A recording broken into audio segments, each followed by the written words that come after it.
వెళ్ళకూడదు అనే కాన్షియస్ మనకు ఉంటే ఆ మైండ్ పనిచేస్తే ఏ ప్రాబ్లమ్స్ జరగవు. అలాగని మీ గవర్నమెంట్ని బ్లేమ్ చేయాలి, బ్లైండ్గా ఎందుకు అంత ఫూలిష్గా ఉంటారు? గవర్నమెంట్ పనులన్నీ ఆపేసి వచ్చి మనం ఎక్కడ ఏడు దూకుతున్నాం, ఏం చేస్తున్నామని వాళ్ళకి ఊపిరాడినంత పని, తిండి తినడానికి కూడా టైం లేనంత పని ఉంటుంది. వాళ్ళు కూడా ఇంకా పోలీసులు ఏం చేస్తారు చెప్పండి?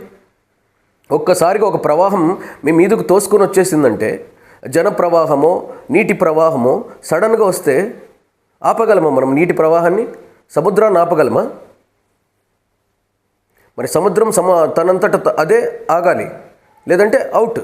అలాగే జన ప్రవాహం కూడా తనే ఆగాలి, అప్పుడే సేవ్ చేయగలం. సో ఇండియన్ ప్రీమియర్ లీగు, దీనివల్ల ఇండియన్ ప్రీమియర్ లీగ్ బ్యాన్ చేయాలి, దీనివల్ల స్పోర్ట్స్ బ్యాన్ చేయాలి, అన్నీ బ్యాన్ చేసి మీరు పెట్టి యూట్యూబ్లో వీడియోస్ చూసుకుంటూ కూర్చోవాలా? మీరు పెట్టే సొల్లు చూసుకుంటా వింటూ కూర్చోవాలా? మన ఖ్యాతిని నిలబెట్టేది స్పోర్ట్స్.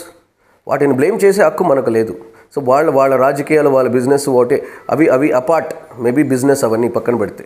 సో క్రికెటర్స్ మాత్రం హానెస్టీగా వాళ్ళ పని వాళ్ళు చేస్తున్నారు. పోలీసులో హానెస్టీగా వాళ్ళ పని వాళ్ళు చేస్తున్నారు. ఏదన్నా ఈ రోజుకి మనమే మూర్ఖంగా ఉన్నది, మనమే బలైపోతుంది, మనకు కాన్షియస్ కావాల్సింది జనాల్లో. ఏదన్నా సినిమా హీరో మూవీ వచ్చిందంటే మందలాగా పరిగెట్టి వెళ్ళిపోతుంటాం. ఎవరు మాత్రం ఏం చేస్తారు? ఎవరు మాత్రం ఏం ఆపుతారు? ఏదైనా సినిమాలో పిక్చర్లో సీన్ ఏమన్నా 100 మందిని ఇలా అంటే ఆపడానికి? రియల్ నిజ జీవితం కదా. సో స్పోర్ట్స్ అయినా సరే, ఏదైనా దైవ దర్శనంలో అయినా సరే, ఏదైనా కొత్త సినిమా హీరో వచ్చినా సరే, ఎవరైనా నాయకుడు వచ్చినా సరే, ఆటోమేటిక్గా జన ప్రవాహం అనేది పెరుగుతుంది. దాన్ని ఆపడం ఎవ్వరి సాధ్యం కాదు. మనమే కాన్షియస్లో ఉండి, ఓహో ఇక్కడికి వెళ్తే ఇలాంటి సిచ్యువేషన్ జరుగుతుంది కాబట్టి వెళ్ళకపోతే ఏం ప్రాబ్లం లేదు, కొంచెం దూరం నుంచినే చూద్దాం, లేదా ఇంట్లో కూర్చొని చూద్దామని కాన్షియస్ మనకు ఉండాలి. This is the real fact.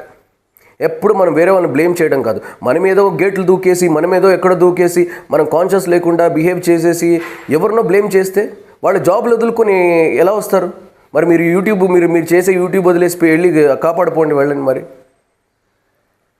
అంతగా నా ప్రజలు అని ఇది ఉంటే మీరు వెళ్ళి చేయపోండి, మిమ్మల్ని కూడా తొక్కేస్తారు. ఎందుకంటే ఎవరు ఆపలేరు దాన్ని, జన ప్రవాహాన్ని ఎవరు ఆపలేరు. మనకు కాన్షియస్ ఉండాలి. నది ప్రవాహం సడన్గా వచ్చిందంటే ఎవరు మాత్రం ఏం చేస్తారు? జన ప్రవాహం ఒక్కసారిగా మీదకు వస్తుంటే ఎవరు మాత్రం ఏం చేస్తారు? ఏ నాయకుడు మాత్రం ఏం చేస్తాడు? ఏ పోలీస్ ఏం చేస్తాడు? ఏ స్పోర్ట్స్మెన్ ఏం చేస్తాడు? అభిమానం ఉండాలి. మీరేం చెప్పాలి అంటే అభిమానం ఉండాలి, కానీ అదొక లిమిట్లో ఉండాలి. అది మంచిని ఇచ్చేలా ఉండాలి, మూర్ఖంగా ఉండేలా ఉండకూడదు.